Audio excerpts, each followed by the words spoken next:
We are seeing the application on Pythagoras theorem. Find the value of x and y. Area of rectangle is 20 centimeter square, 20 centimeter square. So यहाँ पर क्या है, हमारे पास एक Pythagoras theorem है. वो theorem क्या बोलता है? सबसे पहले we are going to see that theorem. What this theorem says, that is square of longest side is equal to the sum of other two sides. Other two sides. Square of SQUARE square of the sum of the other two sides. ठीक है, ये हमारा Pythagoras theorem है. और वहाँ पर हम एक फार्मूला देख लेते हैं, AC square is equal to AB square plus BC square. ये एक फार्मूला हम देखें. यहाँ पर ये पाइथागोरस थ्योरम के बारे में लास्ट वीडियो में हम पढ़े थे, और वहाँ पर लास्ट में एक क्वेश्चन भी था. वही क्वेश्चन ये था, इसमें डाटा थोड़ा चेंज किया है. वहाँ पर 15 सेंटीमीटर था, ये वैल्यू 15 था वहाँ पर. तो मसला नहीं है, वहाँ पर अंदर वहाँ पर जो है आपको कुछ वैल्यू दूसरी आएंगी जो √209 होगा. तो उसके लिए परेशान मत होइए. यहाँ पर मैं इसको 5 सेंटीमीटर किया हूँ क्योंकि इजी अंडरस्टैंडिंग के लिए, समझने में आसानी होगा, इसीलिए मैं जो है यहाँ पर इसको 5 सेंटीमीटर किया हूँ. अब यहाँ पर क्वेश्चन क्या है, यहाँ पर find the value of x and y. Area of the rectangle is 20 centimetre बोल के यहाँ पर है. और ये बहुत आसान है, दिखने में कॉम्प्लिकेटेड लग रहा है यहाँ पर. तो सबसे पहले डाटा यहाँ पर क्वेश्चन में क्या है वो देखना है. फाइंड तो एक्स और वाई ही करना है, यहाँ पर. लेकिन क्वेश्चन में जो डाटा दिया गया उसको पहले देख लेंगे. ये क्या है हमारे पास, ये है हमारे पास दैट इज़ 2 सेंटीमीटर है, और ये भी है 2 सेंटीमीटर. ठीक है, और यहाँ पर एक x है और एक 5 सेंटीमीटर है. और दूसरी बात, यहाँ पर एरिया ऑफ रेक्टेंगल भी है. तो सबसे पहले ये ऊपर वाले पार्ट को देखेंगे. हमको यहाँ पर मतलब किससे है, राइट एंगल ट्रायंगल से है. सॉल्व क्या करना है, पाइथागोरस थ्योरम से करना है. किससे करना है, पाइथागोरस थ्योरम से करना है. हमको काम किससे है, राइट एंगल ट्रायंगल से. देख लीजिए यहाँ पर राइट एंगल ट्रायंगल बन रहा है, ये 90 डिग्री का एंगल है. तो यहाँ पर राइट एंगल ट्रायंगल बन रहा है. तो हम ये ट्रायंगल को यहाँ पर आउटसाइड बाहर निकाल के देखेंगे एक बार कि ये ट्रायंगल कैसा बन रहा है एक्चुअली. अगर ये ट्रायंगल देखिए, ये तो 5 सेंटीमीटर गिवन है, और ये है 2 सेंटीमीटर प्लस 2 सेंटीमीटर, ये भी गिवन है. तो अब ये साइड मिसिंग है, ये फाइंड करना है. हमको मालूम है अगर ये एंगल थीटा है तो इसके साइड में ये ऑपोजिट रहता, ये बाजू में एडजेसेंट रहता. और ये तो हाइपोटेनियस है, ठीक है, हाइपोटेनियस है. तो यहाँ पे हमको क्या करना है, इनडायरेक्टली यहाँ पे ऑपोजिट ही फाइंड करना है. ठीक है, इनडायरेक्टली यहाँ पर ऑपोजिट ही फाइंड करना है. सो यहाँ पर पाइथागोरस थ्योरम लगा, ये कुछ करना नहीं है. ए सी है, सपोज ये ट्रायंगल ए है, ये बी है, ये सी है. एंगल ये साइड ए है, बी है, सी है. सो यहाँ पर ए सी स्क्वायर लगाइए. A c square is equal to A b square plus B c square. B सी का स्क्वायर करना है यहाँ पर. ठीक है, सो ए सी का स्क्वायर मालूम है हमको, दैट इज़ 5 सेंटीमीटर का स्क्वायर है यहाँ पे, is equal to A B क्या है, 2 + 2 दैट इज़ 4 सेंटीमीटर का स्क्वायर करना है. और बी सी फाइंड करना है. बी सी का स्क्वायर है यहाँ पे एज इट इज़ है.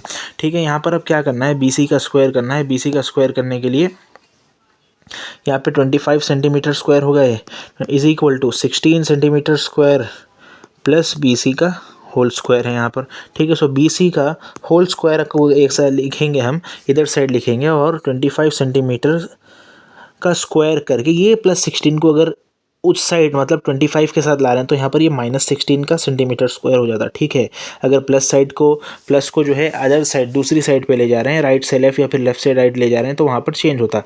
क्या चेंज होता है, सिग्नेचर चेंज होता है. तो प्लस से माइनस होता है, माइनस रहा तो माइनस से प्लस होता. तो 25 - 16 क्या होता है हमारा, 9 सेंटीमीटर्स का स्क्वायर हो जाता. अब 9 सेंटीमीटर का स्क्वायर है तो B C is equal to, हम ये स्क्वायर को यहाँ पर लेके गए तो ये 9 सेंटीमीटर स्क्वायर हो जाता.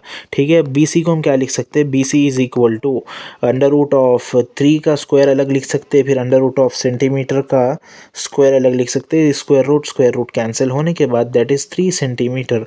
बी सी की वैल्यू क्या है, 3 सेंटीमीटर है. अब यहाँ पर first part of the question हम कर चुके हैं. वो क्या है, दैट इज़ बी सी हम फाइंड करें. और बी सी क्या है हमारा, दैट इज़ एक्स.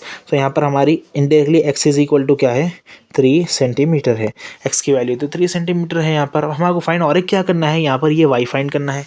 अब ये वाई क्या है सर, वाई क्या है बोल के अगर हम देखेंगे यहाँ पर वाई क्या है, यहाँ से अगर हमको मतलब किससे है सर, राइट एंगल ट्रायंगल से है. ये क्या है, राइट एंगल ट्रायंगल है, यहाँ 90 डिग्री एंगल बन रहा है, राइट एंगल ट्रायंगल है. ये ट्रायंगल को बाहर निकाल के देखेंगे हम. यहाँ पर देखें तो क्या मिल रहा है हमको, वो भी देख लेंगे. 90 डिग्री है तो यहाँ पर सपोज एक एंगल एज्यूम करना है, दैट इज़ थीटा. अगर ये एंगल थीटा है तो ये एंगल के सामने वाला रहेगा ऑपोजिट, ये एंगल के सामने वाला रहेगा ऑपोजिट, और ये एंगल के बाजू वाला रहेगा एडजेसेंट. ठीक है, एडजेसेंट, और ये तो हाइपोटेनियस हो जाता, ये तो हाइपोटेनियस हो जाता, ठीक है। अब यहाँ पे क्या है, हमको क्या डाटा है, यहाँ पर डाटा क्या दिया हुआ है, डाटा देखना है सबसे पहले। ये एडजेसेंट की वैल्यू हमारे पास है 4 सेंटीमीटर, ये डाटा है। और ये हमको जो है साइड नहीं है, सपोज़ ये साइड को z मान लो, इस साइड को z मान लो, और ये हाइपोटेनियस है। सपोज़ ये साइड y है जो कि दिया हुआ है क्वेश्चन में, लेकिन z तो नहीं दिया ना सर, यहाँ पे ये साइड नहीं दिया। लेकिन हमारे पास एक और एक चीज़ यहाँ पर है, दैट इज़ एरिया। एरिया क्या है सर, एरिया है L times B, length time breadth है। और हमारे पास जो है लेंथ दिया हुआ है, लेंथ मिसिंग है, ब्रेथ फाइंड करना है। एरिया 20 सेंटीमीटर स्क्वायर दे चुका है यहाँ पर already, is equal to length क्या है हमारा, लेंथ फाइंड करना है, ब्रेथ क्या है 4 सेंटीमीटर है। यहाँ पर जो है length is equal to 20 centimetre square divided by 4 centimetre है। Centimetre with 1 centimetre gone, cancel हो गया, 4 1 टाइम्स 4 5 टाइम्स, तो लेंथ हो गया हमारा 5 सेंटीमीटर।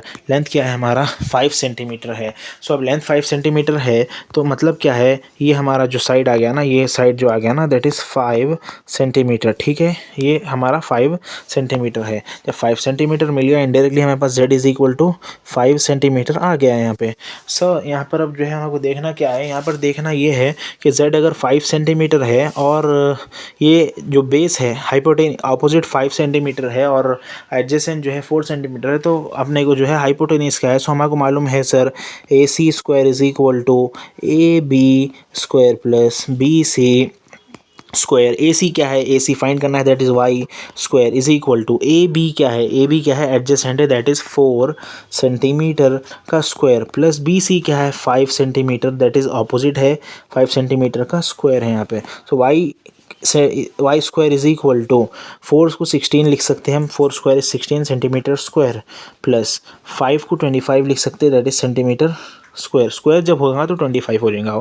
सो y को लिख सकते हैं अपन, y स्क्वायर को लिख सकते हैं हम जो है 16 प्लस 25 होता है 41 सेंटीमीटर स्क्वायर। 16 प्लस 5 क्या होता है, देखिए अगर किसी को ये भी समझ में नहीं आ रहा तो और बेसिक देख लीजिए। 16 प्लस 25, सॉरी 16 प्लस 25 में शायद 16 प्लस 5 बोला अभी, लेकिन 16 प्लस 25 है वो, यहाँ पे 11 हो गया, फिर ये जो है 4 हो गया। सो ये 41 का सेंटीमीटर स्क्वायर। y को लिख सकते हैं अपन under root of 41 centimetre square. So अब स्क्वायर में 41 तो नहीं है यहाँ पे, सो अंडर रूट ऑफ 41 लिख दे रहा हूँ मैं, लेकिन सेंटीमीटर बाहर लिख रहा हूँ। सो y की वैल्यू हमारे पास क्या आ गई यहाँ पे, अंडर रूट ऑफ 41 सेंटीमीटर, ठीक है। अगर किसी को यहाँ पर डाउट है तो फिर से वीडियो देखिए, आपको उम्मीद है समझ में आ जाएगा।